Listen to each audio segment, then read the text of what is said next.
નમસ્કાર. આવતીકાલેમાં આપનું સ્વાગત છે. અને આવતીકાલે કેવી રણનીતિ મદદરૂપ થઈ શકશે અને કયા સંકેતો પર નજર રાખવી જોઈએ એની ચર્ચા સાથે હાજર છું હું ઝરણા અંકંદી. તો આવતીકાલના માર્કેટ પર ચર્ચા કરતા પહેલા આજના મુખ્ય સમાચારો પર નજર કરી લઈએ.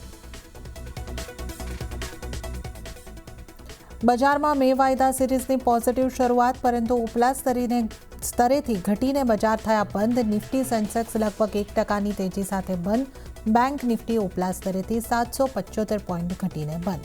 મિડ કેપ ઇન્ડેક્સનું પણ લાલ નિશાનમાં ક્લોઝિંગ. બજારમાં એફએમસીજી, રિયલ્ટી, ઓટો અને આઈટી શેર્સમાં આજે જોવા મળી સારી તેજી. ચારેય ઇન્ડેક્સ 1 થી 2% જેટલા ઉછળીને બંધ થયા. તો ઓઇલ એન્ડ ગેસ શેર્સમાં પણ રહી તેજી, પરંતુ સરકારી બેંક અને સરકારી કંપનીઓમાં રહ્યું દબાણ. અનુમાન મુજબ વેદાંતાના પરિણામ નફો 88.5%નો તો આવક 47.5% વધી. માર્જિનમાં જોવા મળ્યું દબાણ. અને આવતીકાલે પરિણામની દ્રષ્ટિએ મોટો દિવસ. નિફ્ટીની 4 કંપનીઓ HUL, બજાજ ફિનસર્વ, અદાણી એન્ટરપ્રાઇઝિસ, અદાણી પોર્ટના પરિણામ પર રહેશે નજર. બીજી તરફ ચોલા ઇન્વેસ્ટમેન્ટ, મઝગાંવ ડોક, નાલ્કો, લોરસ લેબ, એસીસીના પરિણામો પર રહેશે નજર. તો આજની માર્કેટ એક્શનની આપણે વાત કરી લઈએ તો આપણે જે રીતે વાત કરી, સિરીઝની શરૂઆત પોઝિટિવ નોટ પર મજબૂતી સાથે આજના ક્લોઝિંગ થતાં આપણને જોવા મળ્યા છે, પણ જે દિવસના ઉપલા સ્તર બન્યા છે ત્યાંથી બજારમાં ઘટાડો આવતો જોવા મળ્યો છે. તો ઓવરઓલ આ ક્લોઝિંગની વાત કરી લઈએ તો સેન્સેક્સ 0.79%ની મજબૂતી સાથે 77,496 ઉપર બંધ થયો છે. નિફ્ટીની વાત કરીએ તો 0.76%ની મજબૂતી સાથે 24,177 ઉપર બંધ થયો છે. Mid cap flat to negative બંધ થતો આપણને જોવા મળ્યો છે 42 પોઈન્ટના દબાણ સાથે 60,376 ઉપર. અને વાત કરી લઈએ બેંક નિફ્ટીની. બેંક નિફ્ટીનું કામકાજ બિલકુલ ફ્લેટ રહ્યું અને બેંક નિફ્ટી 55,403 ઉપર બંધ થતો આપણને જોવા મળ્યો છે.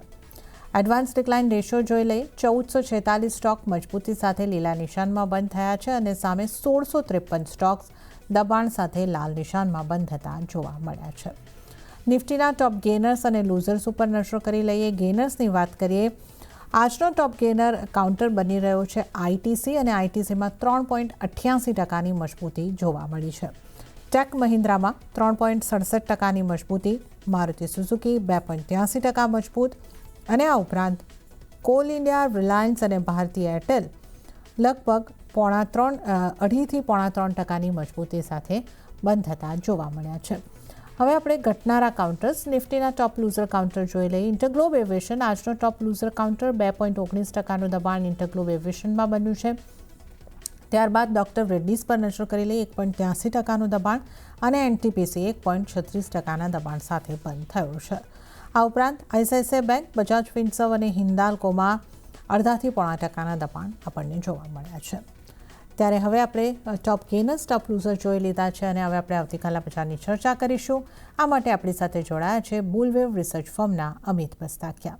અમિતજી, સ્વાગત છે આપનું સીએનબીસી બજાર પર. Good evening. અને આ નિફ્ટીનું ક્લોઝિંગ આજે જે આવતું આપણને જોવા મળ્યું છે 24,177. ઉપલા સ્તરેથી થોડા નીચે આવ્યા છે, પણ 0.5% જેવી મજબૂતી સાથેનું આજનું ક્લોઝિંગ. તો હવે આગળ આપને નિફ્ટીની ચાલ કઈ રીતની લાગી રહી છે અને નિફ્ટી પર કેવી સ્ટ્રેટેજી અપનાવવાની આપ સલાહ આપશો? Good evening everyone.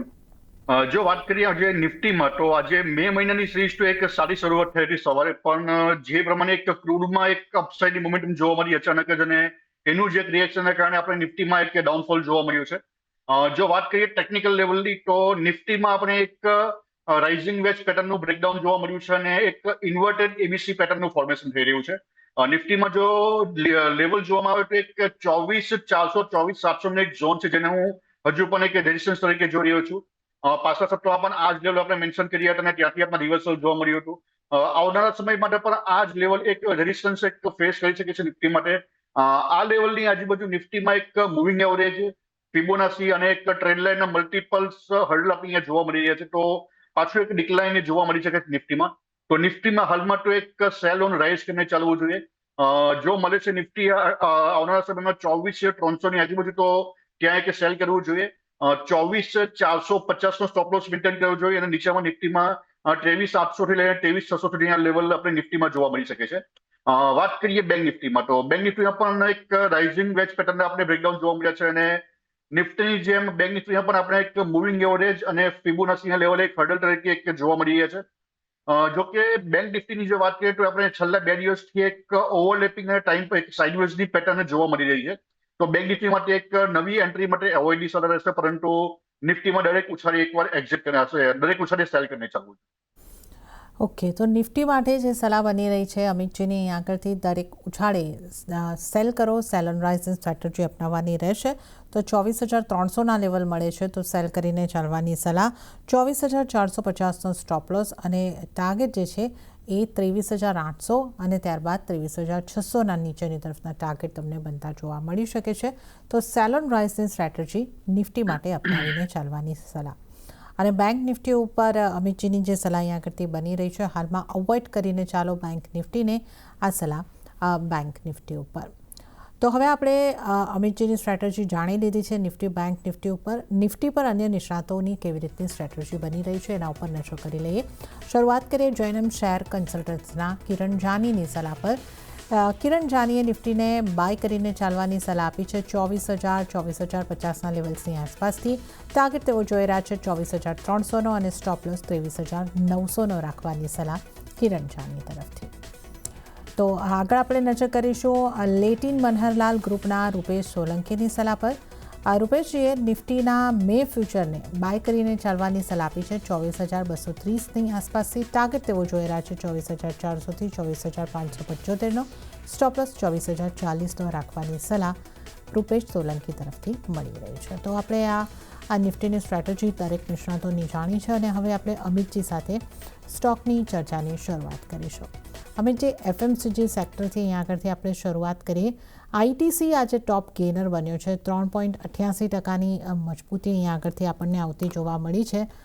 નેસ્લે આ સપ્તાહમાં સારું પરફોર્મન્સ બતાવી રહ્યો છે, અને આજના દિવસમાં પણ 0.5%ની મજબૂતી બની રહી છે. તો આ સ્ટોક આપને કેવા લાગે છે, અને એફએમસીજી સેક્ટરમાંથી અન્ય કોઈ સ્ટોક પર જો આપનો વ્યૂ કે કોઈ સલાહ બનતી હોય તો એ પણ જણાવશો. જો વાત કરીએ આઈટીસીમાં, તો આ સ્ટોકમાં એક એબીસી પેટર્નનો એક ઓલમોસ્ટ કમ્પ્લીટ જોઈ રહ્યો છું, અને એક ફિફ્થ વેવ પણ કમ્પ્લીટ છે એઝ પર ઇલિયોટ વેવ. આરએસઆઈ પર આપણે એક પોઝિટિવ ડાયવર્જન્સ પણ જોવા મળી રહ્યા છે એક આઈટીસીમાં. તો દરેક ઘટાડે આઈટીસી બાય કરવો જોઈએ. આ સ્ટોકમાં ઉપરમાં 340 અને 360 સુધીના લેવલ એક જોવા મળી છે આવનાર સમય માટે. બીજો એક સ્ટોક છે ડીમાર્ટ. ડીમાર્ટ આપણે અગાઉ પણ એક રેકમેન્ડ કરીએ તો બાઇંગ માટે, અને ત્યાર પછી આપણે સારી મોમેન્ટમ પણ જોવા મળી હતી. હજુ પણ ડીમાર્ટમાં એક અપસાઇડની પોટેન્શિયલ હું જોઈ રહ્યો છું. જો ડીમાર્ટમાં આપણે વીકલી ચાર્ટમાં જોવામાં આવે તો એક flat correction pattern almost complete છે. ડબલ બોટમ પેટર્ન આપણે ફોર્મેશન જોવા મળ્યા છે, અને પ્રાઇસમાં એક સારી એવી એક રિવર્સલ પણ જોવા મળ્યું છે. તો દરેક ઘટાડે ડીમાર્ટમાં હજુ પણ એક નવી એન્ટ્રી કરી શકાય છે, અને આ સ્ટોકમાં ઉપરમાં 5,000 અને 5,200 સુધીના લેવલ પણ જોવા મળી શકે છે. તો બાય ઓન ડીપ ચાલુ છે ડીમાર્ટ માટે, અને આઈટીસીમાં પણ નવી એન્ટ્રી કરી શકાય. ઓકે, તો આઈટીસીમાં નવી એન્ટ્રી પણ કરીને ચાલી શકાય છે, અને આઈટીસી માટે ટાર્ગેટ જે છે 360 સુધીના તમને બનતા જોવા મળી શકે છે. તો આપણે આઈટીસીની વાત કરી, ટાર્ગેટ 340થી 360 સુધીના, અને ડીમાર્ટ ઉપર પણ ખરીદી કરીને ચાલવાની સલાહ બની રહી છે. 5,200 સુધીના ટાર્ગેટ, 5,000થી 5,200 સુધીના ટાર્ગેટ માટે ડીમાર્ટ એટલે કે એવેન્યુ સુપરમાર્ટમાં પણ ખરીદી કરીને ચાલી શકો છો. ત્યારબાદ અમિતજી, આઈટી સ્ટોક્સની વાત કરી લઈએ. આઈટી સ્ટોક્સમાં આજે આપણને એક રિકવરી દેખાઈ છે, અને ટેક મહિન્દ્રા નિફ્ટી 50માંથી આઈટીનો સૌથી મજબૂત થતો સ્ટોક રહ્યો. 3.67%ની મજબૂતી અહીંયા આગળથી આપણને આવતી જોવા મળી છે. અને ત્યારબાદ જો આપણે જોઈ લઈએ તો એક ટીસીએસમાં 0.25%ની આસપાસની મજબૂતી હતી. કઈ રીતે આપ આઈટીના સ્ટોક્સને જોઈ રહ્યા છો? ઇન્ફોસિસમાં પણ 0.25%ની આસપાસની મજબૂતી. આઈટી સ્ટોક્સ પર આપની કઈ રીતની સલાહ બનશે?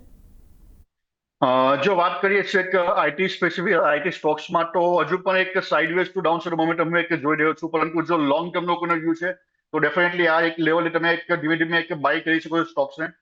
જો વાત કરીએ ટેક મહિન્દ્રામાં, તો ટેક મહિન્દ્રામાં આપણે એક રિવર્સલ જોવા મળ્યું છે, પણ હજુ પણ એક 1,300 લેવલ હું પેન્ડિંગ જોઈ રહ્યો છું. જો કોઈ નવી એન્ટ્રી કરવી હોય તો 1,300ની આસપાસ નવી એન્ટ્રી કરી શકાય છે.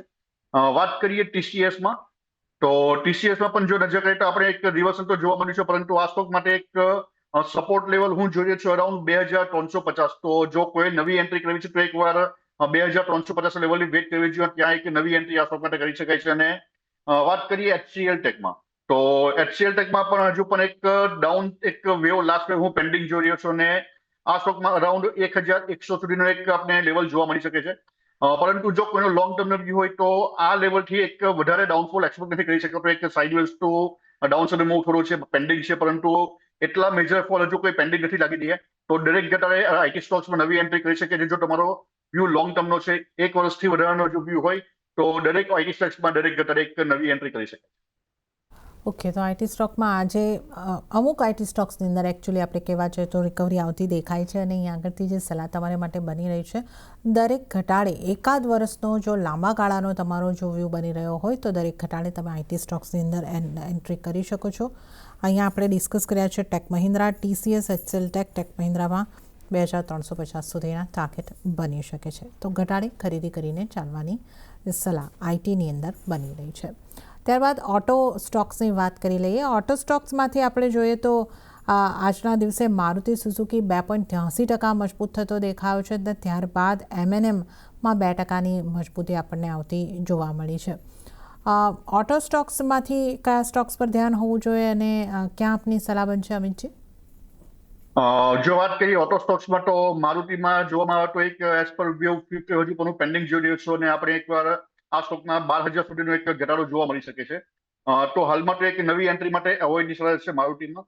વાત કરીએ મહિન્દ્રામાં, તો મહિન્દ્રામાં પણ જો જોવામાં આવે તો આપણે આ સ્ટોકમાં એક રાઇઝિંગ વેજ પેટર્નનું એક બ્રેકડાઉન જોવા મળ્યું છે અને પ્રાઇસમાં એક એબીસી પેટર્નનું એક ફોર્મેશન થઈ રહ્યું છે.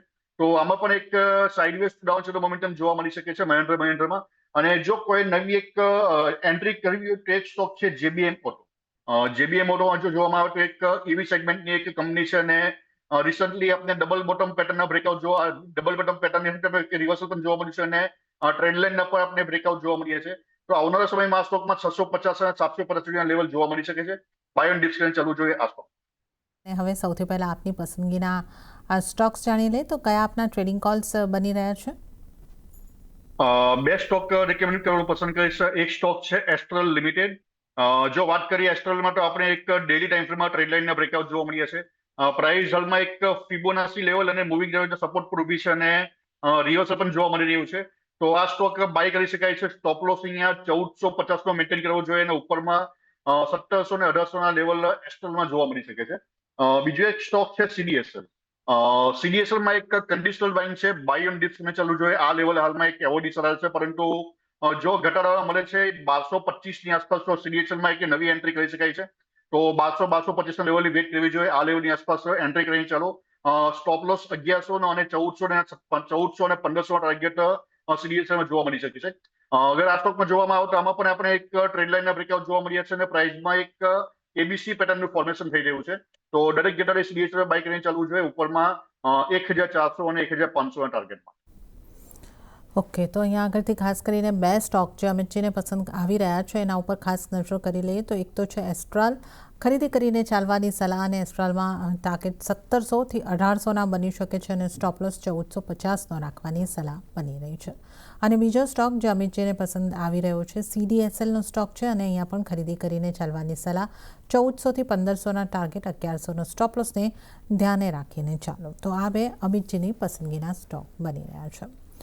અમિતજી, ત્યારબાદ આપણે વાત કરી લઈએ ખાસ કરીને એનર્જીને લગતા સ્ટોક, જ્યાં એક સારી મજબૂતી બાદ આજે થોડું દબાણ આવતું આપણને જોવા મળ્યું છે. JSW એનર્જી 3.5% જેવો આપણને ઘટતો દેખાયો છે. અન્ય પણ અમુક સ્ટોકમાં થોડું દબાણ બન્યું હતું. આ સ્ટોક્સને તમે કઈ રીતે જોઈ રહ્યા છો? જો એનર્જીમાં વાત કરીએ તો એક છે અદાની પાવર, જે પાછલા ઘણા દિવસોથી એક રેડારમાં હતું અને એક સારી એવી મોમેન્ટમ પણ જોવા મળી હતી. જો વાત કરીએ અદાની પાવરમાં તો આ સ્ટોક માટે એક 220-230 નું એક રેઝિસ્ટન્સ લેવલ હું જોઈ રહ્યો છું અને જો કોઈની પાસે હોલ્ડિંગ હોય તો આ લેવલની આસપાસ પ્રોફિટ બુક કરીને ચાલવું જોઈએ. પ્રીવિયસ લોથી આપણે અરાઉન્ડ 70%નો એક નોન સ્ટોપ અપસાઇડ મોમેન્ટમ જોવા મળી છે. તો જો અદાની પાવર કોઈની પાસે હોય તો એકવાર અહીંયા પ્રોફિટ બુક કરીને ચાલવું જોઈએ. મે બી પોસિબલ અહીંયા એક ડિક્લાઇન જોવા મળી શકે છે. વાત કરીએ JSW એનર્જીમાં, તો JSW એનર્જીમાં પણ જોવામાં આવે તો આ સ્ટોકમાં આપણે એક રિસન્ટલી ટ્રેન્ડ લાઇનના બ્રેકઆઉટ જોવા મળ્યા છે, પરંતુ આ સ્ટોકમાં એક રેઝિસ્ટન્સ લેવલ છે 260નું. તો એક વીકલી ક્લોઝિંગની વેટ કરવી જોઈએ. જો 560નું. તો એક વીકલી ક્લોઝિંગની વેટ કરવી જોઈએ 560ના લેવલની ઉપર. જો 560 ની ઉપર એક વીકલી ક્લોઝિંગ સસ્ટેન કરે છે તો ઉપરમાં 610 અને 650 લેવલ JSW એનર્જીમાં જોવા મળી શકે છે.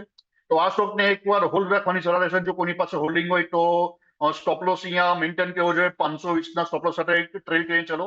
ઉપરમાં 560 ની ઉપર જો ક્લોઝિંગ આવે છે વીકલી બેઝિસ ઉપર તો 610 અને 650 ના લેવલ JSW એનર્જીમાં જોવા મળી શકે. ઓકે, તો JSW એનર્જીની આપણે અહીંયા કરતી વાત કરી કે જ્યાં 600 અને 650ના આ ટાર્ગેટ માટે હોલ્ડ કરીને ચાલવાની સલાહ બની રહી છે. એસએલ જે છે 520નો રાખવાનો રહેશે. આ ઉપરાંત આપણે અદાણી પાવર ઉપર પણ અમિતજીનો ખાસ વ્યૂ લીધો છે. તો એનર્જી સ્ટોક્સમાં ક્યાં ધ્યાન રાખશો, આ સ્ટોક્સની આપણે અહીંયા કરતી ખાસ ચર્ચા કરી છે. હવે અમિતજી, બેન્ક્સની જો આપણે વાત કરી લઈએ, દિગ્ગજ બેન્કો જે છે SBI હોય, HDFC, ICICI, ત્યાં 1.5% દબાણ જોવા મળ્યા છે. પરંતુ આજે આપણે જો ઇન્ડસઇન્ડ બેંક 3% મજબૂત, આ તરફ બંધન બેંક 11% મજબૂત, તો ફેડરલ બેંકમાં 6%નું દબાણ. અહીંયા બહુ જ મોટા મૂવ્સ દેખાયા છે. તો બેંક્સમાંથી આ બેંક્સ અથવા કઈ બેંક્સ પર તમારી કોઈ સલાહ બનશે? જો વાત કરીએ SBI બેંક ઉપર તો SBIમાં આપણે એક 1140 રેઝિસ્ટન્સ લેવલ જોઈ રહ્યો છું અને અહીંયાથી આપણે એક ડિક્લાઇન પણ જોવા મળી છે અને એક 970 950 લેવલ આપણે SBI બેંકમાં જોવા મળી શકે છે. તો જો કોઈની પાસે હોલ્ડિંગ હોય તો 1140-50 ની આસપાસ એકવાર એક્ઝિટ કરીને ચાલવું જોઈએ. વાત કરીએ HDFC બેંક, તો HDFC બેંકમાં પણ જો નજર કરીએ તો આપણે આ સ્ટોકમાં એક રાઇઝિંગ વેસ્ટ પેટર્નના એક બ્રેકડાઉન જોવા મળ્યા હતા અને એક ABC પેટર્નનો એક ફોર્મેશન થઈ રહ્યું છે આ સ્ટોક માટે. એક બ્રેકઆઉટ લેવલ હું જોઈ રહ્યો છું HDFC માટે 790 નું. જો 790 ના બ્રેકઆઉટ થાય તો ઉપરમાં આ સ્ટોકમાં 850 સુધીના લેવલ અપસાઇડ જોવા મળી શકે છે. તો જો કોઈ નવી એન્ટ્રી કરવી હોય તો એક વાર 790-55 લેવલની બ્રેકઆઉટની વેટ કરવી જોઈએ. ત્યારબાદ આ સ્ટોકમાં એક 850 સુધીના એક અપસાઇડ મોમેન્ટમ જોવા મળી શકે. ઓકે, તો HDFC માટે 790 સુધીનું બ્રેકઆઉટ મળે છે, ત્યારબાદ બાય, તો કન્ડિશનલ બાય, અને જો 790ની ઉપરથી તમે બાય કરો છો તો 850 સુધીના ટાર્ગેટ તમને જોવા મળી શકે છે. તો આ એક HDFC બેંક ઉપર આપણા માટે ખાસ સલાહ બની રહી છે. હવે વધારે સ્ટોક્સની જો આપણે અહીંયા આગળથી ચર્ચા કરી લઈએ અને ખાસ કરીને આજે આપણે જોઈએ તો જે શિપિંગને લગતી કંપની છે, ડિફેન્સમાંથી શિપિંગને લગતી ગોદરેજ, માફ કરશો, ગાર્ડન રીચ શિપ, અહીંયા આગળ 6% ઉપરની મજબૂતી આપણને દેખાય છે. લગભગ 7.5% મજબૂતી ગાર્ડન રીચ શિપ બિલ્ડરની અંદર બનતી દેખાય છે અને કોચિન શિપયાર્ડ પણ 4.5% આસપાસ મજબૂતી દર્શાવી રહ્યું હતું. અહીંયા આપની સલાહ કઈ રીતની બનશે અમિતજી? જો વાત કરીએ GRSEમાં તો આ સ્ટોકમાં આપણે એક ફોલિંગ વેજ પેટર્નના બ્રેકઆઉટ જોવા મળ્યા હતા અને ત્યારબાદ એક સારી અપસાઇડની મોમેન્ટમ છે. આ સ્ટોક માટે એક રેઝિસ્ટન્સ લેવલ હતું 2930નું, 2930નું એક લેવલ, જેનું આપણે એક વોલ્યુમ સાથે અને ગેપ અપ સાથે આજે એક બ્રેકઆઉટ પણ જોવા મળ્યું છે. તો જ્યાં સુધી પ્રાઇસ 2900 ઉપર સસ્ટેન છે તો એક આ સ્ટોકમાં આપણે 3500 સુધીના લેવલ પણ જોવા મળી શકે છે, જે પ્રીવિયસ હાઈ છે. તો જો કોઈની પાસે હોલ્ડિંગ હોય તો એકવાર 2900 સ્ટોપ લોસ રાખીને હોલ્ડ કરી શકાય છે. નવી એન્ટ્રી માટે GRSEમાં હાલમાં એક અવોઇડની સલાહ છે, પરંતુ જેની પાસે હોલ્ડિંગ હોય તો ડેફિનેટલી એક હોલ્ડ રાખી શકે છે. એક પ્રાઇસમાં આપણે એક સારો અપ ટ્રેન્ડ જોવા મળી રહ્યો છે. વાત કરીએ કોચી શિપયાર્ડમાં, તો જો કોચી શિપયાર્ડમાં પણ જો નજર કરીએ તો આ સ્ટોકમાં પણ આપણે એક ટ્રેન્ડ લાઇનના બ્રેકઆઉટ જોવા મળ્યા છે અને પ્રાઇસમાં 1600નું રેઝિસ્ટન્સ લેવલ, જેનું આપણે એક બ્રેકઆઉટ પણ જોવા મળ્યું છે. આ સ્ટોક પણ જો કોઈની પાસે હોલ્ડ હોય તો હોલ્ડ રાખી ચાલવું જોઈએ. ઉપરમાં 1850 અને 1950 લેવલ કોચી શિપયાર્ડમાં જોવા મળી શકે છે. પ્રાઇસમાં અત્યાર સુધી કોઈ પણ રિવર્સલ જોવા નથી મળી રહ્યું અને એક શાર્પ અપ ટ્રેન્ડ જોવા મળી રહ્યો છે. તો બંને સ્ટોકમાં નવી એન્ટ્રી માટે અવોઇડની સલાહ રહેશે, પરંતુ જો કોઈની પાસે હોલ્ડિંગ હોય તો એકવાર સ્ટોપ લોસ ટ્રેડ કરીને હોલ્ડ કરવું જોઈએ. ઓકે, તો ગાર્ડન શિપ બિલ્ડરની વાત હોય કે પછી અહીંયા આગળથી કોચિન શિપયાર્ડની વાત હોય, નવી એન્ટ્રીની સલાહ નથી, પણ જો તમારી પાસે પોઝિશન છે તો હોલ્ડ કરીને ચાલી શકો છો. કોચિન શિપયાર્ડમાં 1850-1950ના ટાર્ગેટ તમને જોવા મળી શકે છે. ત્યારે જ વધારે સ્ટોક્સની આપણે અહીંયા આગળથી ચર્ચા કરી રહી. રિયલ એસ્ટેટના સ્ટોક્સમાં પણ મજબૂતી જોવા મળી અને ત્યાંથી એક બે સ્ટોક પર નજર કરી રહી. લોઢાનું કાઉન્ટર મજબૂત રહ્યું, 3.25% આસપાસની મજબૂતી. ગોદરેજ પ્રોપર્ટી 2% આસપાસની મજબૂતી. કઈ રીતની સલાહ બનશે રિયલ એસ્ટેટને લગતા સ્ટોકમાં આપની અમિતજી? જો વાત કરીએ લોઢા ડેવલપર્સમાં તો એક સાઇડવેઝ પેટર્ન જોઈ રહ્યો છું અને જો અત્યાર સુધી કોઈ પણ પ્રોપર રિવર્સલ પેટર્નમાં જોવા નથી મળી છે. જો RSI પર નજર કરીએ તો હજુ એક પ્રોપર ડાયવર્જન્સ પર જોવા નથી મળી તો એકવાર લોઢા ડેવલપર્સને એક એવોઇડની સલાહ છે. વાત કરીએ ગોદરેજ પ્રોપર્ટીમાં, તો ગોદરેજ પ્રોપર્ટીમાં જોવામાં આવે તો આ સ્ટોકમાં પ્રાઇસ તો હાલમાં એક બ્રેકઆઉટ લેવલની આસપાસ ઊભી છે, પરંતુ એક બ્રેકઆઉટ હું જોઈ રહ્યો છું આ સ્ટોક માટે 1930નું. તો 1930ની ઉપર જો સ્ટોક જાય છે તો ત્યારબાદ આપણે આ સ્ટોકમાં એક અપસાઇડ મોમેન્ટમ જોવા મળી શકે છે. અને આ લેવલની આસપાસ ટ્રેન્ડ લાઇન અને એક મૂવિંગ એવરેજ છે 200ની એવરેજ, જે એક રેઝિસ્ટન્સ ફેસ કરી રહી છે. તો એકવાર 1930ના લેવલ સરપાસ કરે ત્યારબાદ આ સ્ટોકમાં એક અપસાઇડની મોમેન્ટમ જોવા મળી શકે છે અપ ટુ 2200 અને 2400 લેવલ સુધી. તો ગોદરેજ પ્રોપર્ટીમાં જો નવી એન્ટ્રી કરવી હોય તો એકવાર બ્રેકઆઉટની વેટ કરવી જોઈએ, ત્યારબાદ આ સ્ટોકમાં નવી એન્ટ્રી કરી શકાય છે. ઓકે, તો લોઢાના સ્ટોકને તો અવોઇડની સલાહ અને ગોદરેજ પ્રોપર્ટીમાં બ્રેકઆઉટ બાદ એન્ટ્રી કરો, તો આ અહીં આગળથી સલાહ આપણને રિયલ એસ્ટેટના સ્ટોક્સની અંદર મળી રહી છે. હવે આપણે વધારે સ્ટોક્સની ખાસ કરીને ચર્ચા જો અહીં આગળથી કરી લઈએ. રિલાયન્સનો સ્ટોક સતત 3 દિવસથી આપણને મજબૂતી બતાવી રહ્યો છે અને આજે 2.5% ઉપરની મજબૂતી આજના એક સેશનની અંદર આવી છે. રિલાયન્સનું મોમેન્ટમ કેવું લાગે છે? આને માટે કઈ રીતની સલાહ આપશો?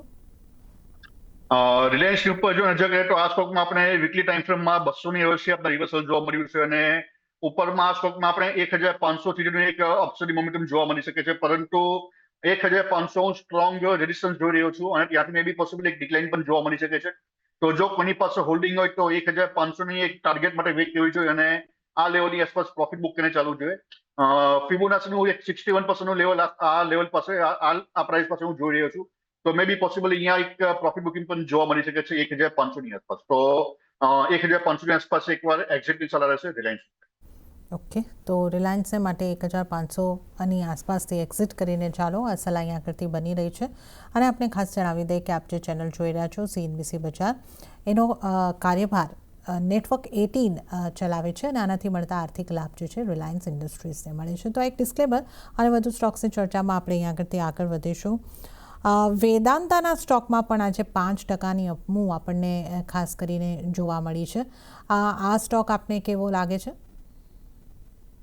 જો વાત કરીએ વેદાંતાની ઉપર તો આપણે એક સારી એવી અપસાઇડ મોમેન્ટમ આ સ્ટોકમાં જોવા મળી હતી અને જો એક લેવલ જો જોવામાં આવે તો આપણે પ્રીવિયસ હાઈની આસપાસ પ્રાઇસ હાલમાં એક જવાની ટ્રાય કરી રહી છે. તો આ સ્ટોકમાં જો કોઈની પાસે હોલ્ડિંગ હોય તો હોલ્ડ કરીને ચાલવું જોઈએ. 790 અને જો આના બ્રેકઆઉટ થાય તો ઉપરમાં 840 સુધીના લેવલ પણ વેદાંતામાં જોવા મળી શકે છે. નવી એન્ટ્રી આ લેવલે એક એવોઇડની સલાહ રહેશે, પરંતુ જો કોઈની પાસે હોલ્ડિંગ હોય તો 730નો સ્ટોપ લોસ અહીંયા મેન્ટેન કરવો જોઈએ અને ઉપરમાં 790 અને 840 ટાર્ગેટ માટે એક હોલ્ડ કરવું. ઓકે, તો વેદાંતામાં હોલ્ડની સલાહ અહીં આગળથી મળતી જોવા મળી રહી છે. અને ત્યારે જ અમિતજી, આપની પાસેથી રજા લેવાનો સમય થઈ રહ્યો છે, તો આપના કોઈ ડિસ્ક્લેમર? મેં જે પણ સ્ટોક રેકમેન્ડ કર્યા છે મારો હોલ્ડિંગ નથી, પરંતુ ક્લાયન્ટે રેકમેન્ડ કર્યા હોઈ શકે છે. Thanks for inviting. Ji Amitji, આપનો આભાર અમારી સાથે શો ઉપર જોડાવા બદલ અને તમામ સ્ટોક્સ અંગે ચર્ચા કરવા બદલ. અને આ સાથે જ અહીંયા આવતીકાલેમાં હાલ પૂરતું આટલું જ. હાલ મને પણ આપશો રજા, પણ વધુ અપડેટ અને સમાચારો માટે આપ જોતા રહો CNBC બજાર. નમસ્કાર.